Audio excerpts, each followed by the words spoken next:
So let's step back in time and revisit this crazy episode that unfolded a few years back known as News International phone hacking scandal.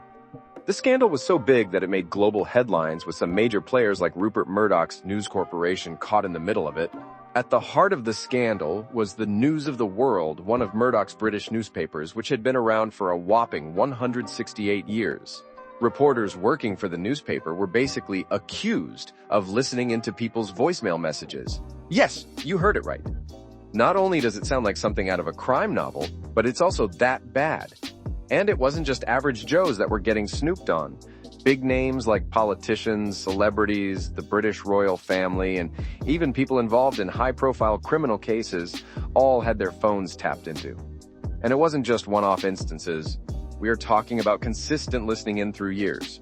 Talk about serious invasion of privacy. But it doesn't end there. The detectives that these reporters hired to do their dirty work didn't just stop at voicemails. They also illegally accessed personal data like bank accounts and medical records. Talk about stepping over the line. As you can imagine, when the news of this whole ordeal became public, there was quite an uproar. Now, things became even more serious. Within a few weeks, the raging scandal blew up even more with multiple investigations and countless arrests, with the most shocking revelation being that the police were also involved. And it didn't end there. Several senior execs, as well as from the UK police, had to step down from their positions thanks to the whole illegal tapping situation. Even the director of public prosecutions had to face some real music, and the then British PM David Cameron wasn't far behind. However, it didn't stop the Murdoch empire from attempting to save face. In a, let's just say, very questionable move, Murdoch thought it would be a good idea to shut down the News of the World. Somehow he hoped that it would squash the situation. But as you would expect, things didn't quite turn out the way he wanted.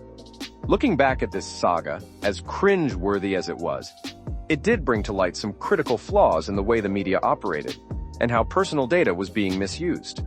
This led to significant policy changes, rules, and regulations around media ethics, which in turn led to several arrests and downfall of some of the highest-ranked media officials in efforts to ensure such appalling scenarios wouldn't repeat in the future. But that's not the end of the story. Many questions remain, and the fallout is still being dealt with to this day. The stolen data, the officials involved, and exactly how deep and far-reaching this scandal was remains under the lens. Several investigations, lawsuits, and policy changes later, the shockwaves of the scandal not only rattled News Corporation, but the world at large, shedding an entirely new light on media ethics and privacy. So yes, this whole thing turned out to be one hell of a can of worms that's still being picked through years later. Wild times, eh? Reminds us that no matter how big some organization might appear, unethical practices can bring the biggest to their knees, and boy, did it bring Chairman Rupert Murdoch's empire tumbling down.